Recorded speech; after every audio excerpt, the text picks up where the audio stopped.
Okay, I'm about to call the CIA. Their number is 703-482-0623. Let's go ahead and give them a call. I got their number right here. Here it is. Central Intelligence Agency. Let's call them up.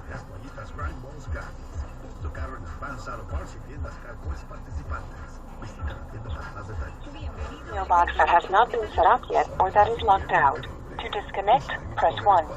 To enter another number, press 2. Check this out. GSA, the General Service Administration.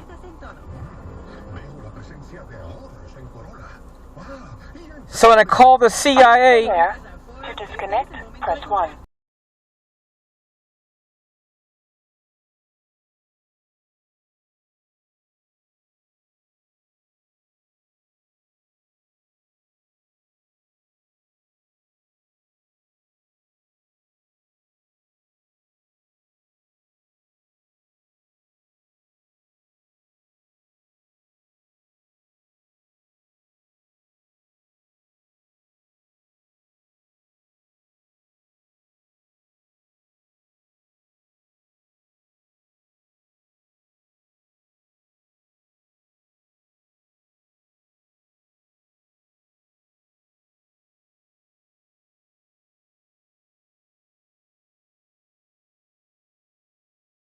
Behind the terrorist watch list today.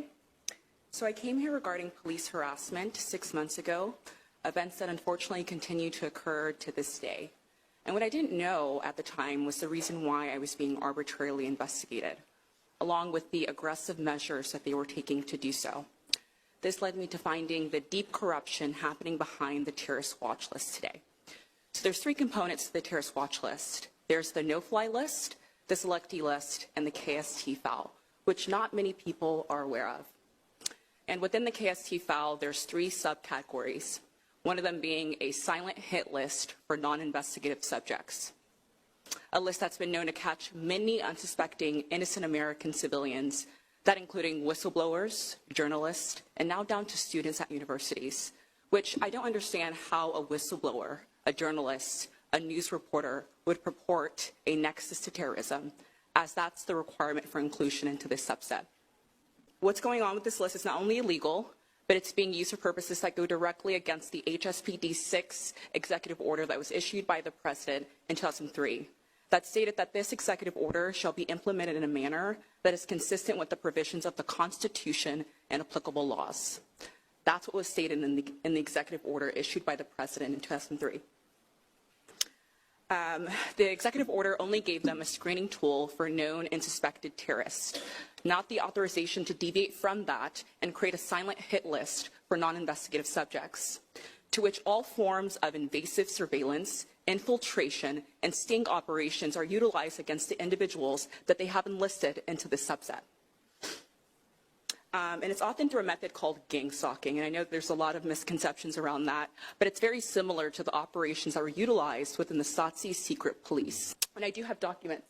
Did they pass out the whistle? Yeah. So I passed out documents from the former head of FBI that whistleblowed about the realities of that illegal clandestine operation that's being implemented against the individuals that they have enlisted into the subset.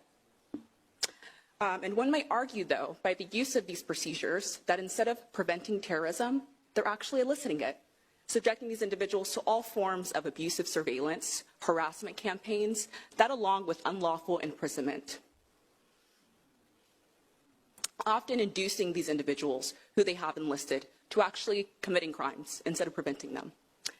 And that is the reality now for the 400,000 people that the FBI has on the watch list today, as most of them are listed as non-investigative subjects.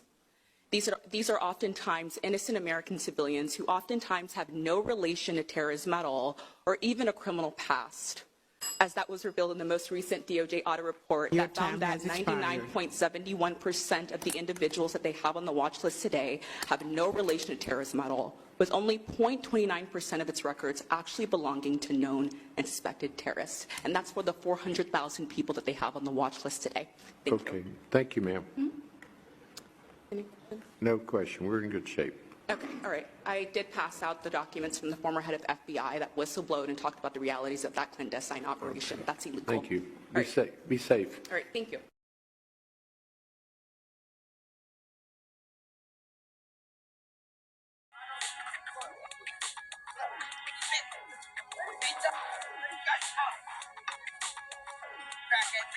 These neighbors shot fireworks at the black neighbor's home, used oversized trucks to burn out late at night, and even threatened to use a noose. Civil War starts here. This made the homeowner install a security camera and show the footage to the police, who supported the racist community and called their slurs free speech. Black cameras angled at my truck. I don't want to be exposed to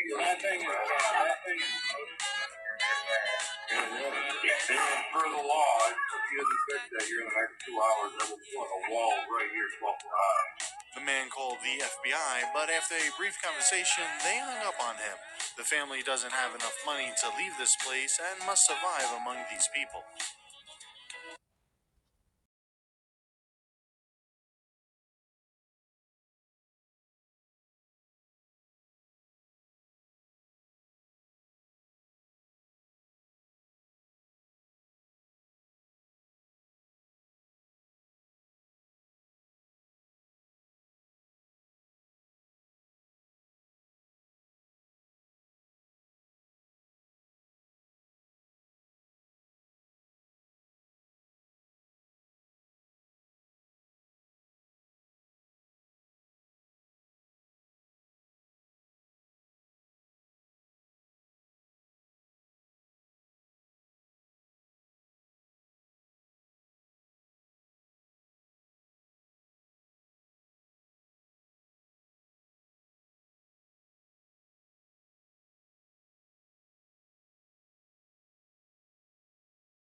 Greetings, fellow targeted individual.